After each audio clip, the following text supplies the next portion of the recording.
దేవునికి స్తోత్రం. ఇది యెరూషలేము పట్టణము, మోరియా పర్వతం మీద నిలబడి మీతో మాట్లాడుతున్నాను. ఇదిగో ఇక్కడ ఉన్నది వైలింగ్ వాల్ అని పిలువబడుతున్నది, విలపించు గోడ అని పిలువబడుతున్నది. దేవుని మందిరము ఇక్కడే కట్టబడినది. అదిగో వెనకాల మోరియా పర్వతం మీద ఉన్నటువంటి రాక్ ఆఫ్ డూమ్ను మీరు చూస్తున్నారు. దాని కింద ఉన్నటువంటి హేరోదు కట్టించిన మందిరం యొక్క ఒక్క గోడ మాత్రమే ఈరోజు మిగిలింది. ఆ అతి పరిశుద్ధ స్థలానికి అతి సమీపంగా ఉన్నటువంటి ఆ గోడ దగ్గరికి వెళ్ళి యూదులు వారికి దగ్గరగా ఉన్నటువంటి ఆ యొక్క స్థలం దగ్గరకు వెళ్ళి, అదొక్కటే పరిశుద్ధ స్థలం వారికి మిగిలి ఉంది, దేవాలయాలు వారికి లేదు కాబట్టి ఆ దగ్గరకు వెళ్ళి అక్కడ ప్రలాపించటము చూస్తూ ఉన్నాం. ఈరోజు ఒక ప్రత్యేకమైన రోజుగా ఉంది. ఈ రోజున 13 సంవత్సరాల వయస్సు నిండిన వారికి ఒక సెలబ్రేషన్ చేస్తూ ఉన్నారు. అదే యొక్క సంతోషంతో పాటలు పాడుతూ గంతులు వేస్తూ 13 సంవత్సరాల యవ్వన బిడ్డలు తీసుకొచ్చి సెలబ్రేట్ చేస్తున్నారు.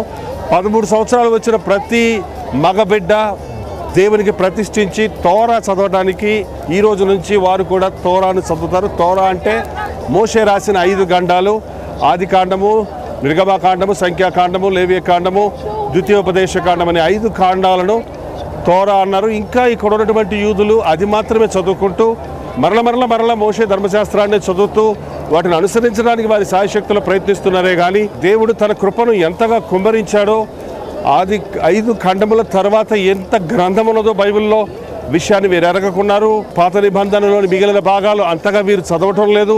అదే సమయంలో క్రొత్త నిబంధనాన్ని వారు ఇంకా నమ్మటం లేదు.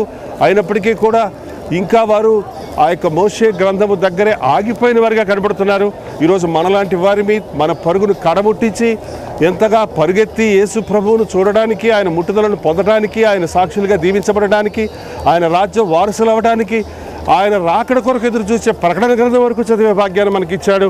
కానీ ఈ ప్రజలు ఇంకనూ తోరాయ చదువుతున్నారు.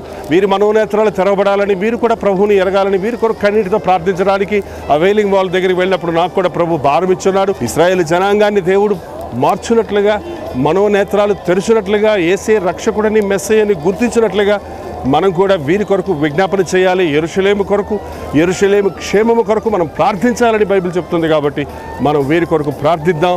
ఈ వైలింగ్ వాల్ దగ్గర అనేక దేశాల వారు ఈ రోజున వచ్చి అక్కడ ప్రార్థించడం చూస్తున్నాం. ఈ పట్టణంలో ఉన్న యూదులు ఇక్కడ ప్రార్థించడం చూస్తున్నాం. ఇదిగో ఆ యొక్క నల్ల దుస్తులు వేసుకొని ఒక హ్యాట్ పెట్టుకున్న వీరు ఆర్థోడాక్స్ జ్యూస్గా పిలువబడుతున్నారు. చాలా ఖచ్చితమైన ధర్మశాస్త్రాన్ని వెంబడించే వ్యక్తులుగా కనబడుతున్నారు. కానీ అక్షరాన్ని పాటిస్తున్నారు, ఆత్మను గుర్తించడం లేదు.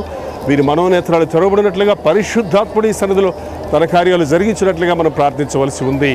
ప్రార్థన. పరిశుద్ధుడా, ప్రేమల తండ్రి, ఈ దేశాన్ని కనికరించు, ఈ ప్రాంతాన్ని కనికరించు. నీవు కోరుకున్న అతి పరిశుద్ధ స్థలం ఉన్న ఈ స్థలంలో నీ ఆత్మకార్యాలు రగులు కొనడానికి సహాయం చేయండి. వాడబారని మందిరాన్ని మాకు ఇస్తావని, పరమ యెరూషలేమును మాకు తెస్తావని మేము ఎదురు చూస్తూ ఉండగా తండ్రి, మేము సిద్ధపడి ఉండటకు సహాయం చేయమని. ఆనాడు అబ్రహాము బలిని అంగీకరించిన దేవా, మా పాపముల కొరకు యేసుక్రీస్తు బలిని నీవు అంగీకరించి మాకు పాప క్షమాపణను కలుగజేసిన రక్షక, నీకు వందనాలు. నీ నామాన్ని మహిమపరిచినట్లు నీ ప్రజల మనోనేత్రాలు తెరవబడినట్లుగా నీ కార్యాలను జరిగించు. క్రీస్తునామమున నడుచున్నాము తండ్రి, ఆమేన్. దేవునికి స్తోత్రం.